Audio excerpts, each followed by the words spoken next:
بسم اللہ الرحمن الرحیم۔ شروع اللہ کے نام سے جو بڑا مہربان اور نہایت رحم والا ہے۔ ایک ایمان افروز واقعہ۔ حضرت محدث ابن جوزی رحمت اللہ نے لکھا ہے کہ حضرت حبیب اجمی ایک بزرگ تھے اور ان کے پاس ایک شخص آتا تھا جو کہ بڑا مالدار شخص تھا۔ ان کی ایک ہی بیٹی تھی، وہ بھی ٹانگوں سے معذور تھی۔ آپ اکثر اس کو کہتے کہ تو توبہ کر، اللہ سے رجوع کر، تو وہ شخص اکثر آتا اور اسے کہتا کہ ٹھیک ہو جاؤں گا، ایک ہی تو بیٹی ہے، کہاں دولت لے کے جاؤں گا۔ حضرت حبیب اجمی جب بھی اس کو کہتے تو وہ شخص یہی کہتا کہ بہت جلد ٹھیک ہو جاؤں گا، توبہ کر لوں گا۔ ایک دن سویرے سویرے توبہ کرنے آ گیا تو حضرت حبیب اجمی نے کہا کہ کیا ہوا؟ تو وہ شخص کہنے لگا کہ حضرت جی، کل ایک 15 سال کا نوجوان مجھے توبہ کروا گیا۔ حضرت حبیب اجمی کہنے لگے کہ وہ کیسے؟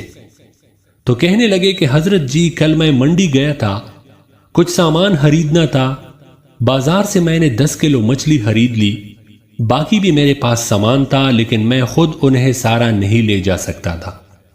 سڑک پر مزدور بیٹے تھے، ان میں ایک 14-15 سال کا نوجوان بھی تھا، چہرے پر بڑی روشنی تھی۔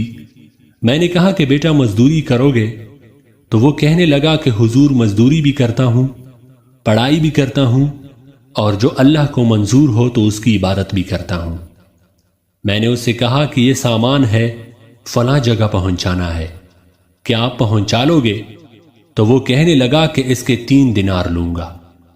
سودا طے ہو گیا، اس نے سامان اٹھا لیا۔ کہیں راستے میں ظہر کا وقت ہو گیا تو کہنے لگا کہ چاچا، اگر اجازت ہو تو نماز پڑھ لوں۔ لہذا سامان پٹے پر رکھ کر وہ نماز پڑھنے چلا گیا۔ اب باقی لوگ دیر سے آئے لیکن وہ بچہ جلدی آ گیا نماز سے۔ میں نے کہا کہ بیٹا، آپ جلدی آ گئے؟ تو کہنے لگا کہ نفل چھوڑ دیے، کیونکہ کہیں آپ یہ نہ سمجھ لے کہ میں کام چور ہوں، میں بعد میں بھی پڑھ لوں گا نفل۔ دوپہر کا وقت تھا، رمضان بھی نہیں تھا۔ میں اس نوجوان کو گھر لے گیا اور میں نے اپنی بیوی سے کہا کہ بڑا نیک ہے، نمازی ہے، اور راستے میں یہ بھی ہوا ہے کہ میں نے اسے کہا کہ سامان تھوڑی دیر کے لیے مجھے دے دو، بڑی گرمی ہے بیٹا، پسینہ آ رہا ہے، میں اٹھا لیتا ہوں۔ تو کہنے لگا کہ نہیں چاچا، حلال رزق کماتا ہوں، اگر سامان آپ اٹھائیں گے تو میں 3 دینار نہیں پوری لوں گا، پھر پیسے کم لوں گا، میں نے طے کیا ہے تو اٹھاؤں گا۔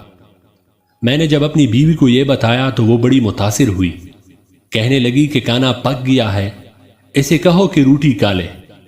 میں باہر نکلا تو اس کو 3 دینار دے دیے اور کہا کہ بیٹا، میری ایک بات مان لو گے؟ تو کہنے لگا کہ بتا دیجئے۔ میں نے کہا کہ کانا پک گیا ہے، روٹی کالے۔ تو کہنے لگا کہ میں معافی چاہتا ہوں، میں نے روزہ رکھا ہوا ہے۔ میں نے کہا کہ اب کیا کرو گے، کہیں اور جاؤ گے؟ کہا نہیں، میں جس دن 3 دینار کما لیتا ہوں پھر مزید لالچ نہیں کرتا، پھر قرآن پڑھتا ہوں یا نبی کریم صلی اللہ علیہ وآلہ وسلم پر درود شریف پڑھتا رہتا ہوں۔ آپ بتائیے تو افطار میرے ساتھ کر لو۔ میں اسے مسجد چھوڑ آیا، افطار کے بعد اسے لایا، کھانا بھی کھلایا، عشاء پڑھی۔ اس کا گھر دور تھا، میں نے بیٹھک کا دروازہ کھول دیا تو وہ وہیں سو گیا۔ میری 20 سال کی معذور بچی کبھی چل پیر نہیں سکتی تھی، کوئی طبیب، کوئی حکیم میں نے نہیں چھوڑا تھا۔ ایک ہی بیٹی تھی، وہ بھی معذور۔ ہم میاں بیوی اس کے کمرے میں گئے اور کہا کہ بیٹی ایک نوجوان ہے، بڑا ہی پرہیزگار ہے، نیک ہے، آج ہمارے گھر آیا ہوا ہے۔ بیٹی کو کھانا کھلا کے ہم واپس آ گئے۔ آدھی رات کا وقت ہوا تو دروازے پر دستک ہوئی۔ بچی اپنے کمرے میں سو رہی تھی، ہم اپنے کمرے میں سو رہے تھے اور وہ نوجوان بیٹھک میں سو رہا تھا۔ میں گھبرا کے اٹھا کہ اس وقت دروازے پر کون ہے؟ بیٹی کی آواز آئی کہ ابا دروازہ تو کھولنا۔ میں نے دروازہ کھولا۔ کہتے ہیں کہ بیٹی کو 20 سال ہو گئے تھے، کبھی چل کر نہیں دیکھا تھا، لیکن اب کبھی ادھر جا رہی ہے، کبھی ادھر جا رہی ہے۔ کہتی ہے الحمدللہ میں ٹھیک ہو گئی ہوں، اللہ نے میری ٹانگیں ٹھیک کر دی ہے۔ ہم دونوں رونے لگے کہ یا اللہ تو کتنا کریم ہے، بیٹی یہ سارا کچھ کیسے ہوا؟ کہنے لگی کہ آپ نے کہا تھا نا ابا کہ نیک نوجوان آیا ہے۔ میرے دل میں بھی ایک خیال آیا کہ اے اللہ، اگر وہ واقعی ہی نیک ہے تو اس کے صدقے مجھے شفا ہی دے دے۔ ابھی میری دعا بھی پوری نہیں ہوئی تھی کہ اللہ نے فضل و کرم کر دیا اور مجھے شفا دے دی۔ کہتے ہیں کہ ہم دوڑ کے اس کمرے میں آ گئے، دروازے پر ہاتھ رکھا تو وہ پہلے سے کھلا تھا۔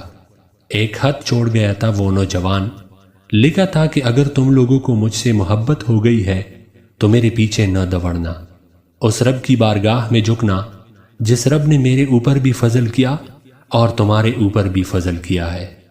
سبحان اللہ۔ دوستو، جوانی کی عبادت اللہ کو بہت پسند ہے۔ اللہ عز و جل اس نوجوان سے محبت فرماتا ہے جو اپنی جوانی کو اللہ عز و جل کی فرمان برداری میں گزار دے۔ اللہ جل جلالہ ہم سب کو جوانی میں توبہ اور عبادات کی توفیق عطا فرمائے۔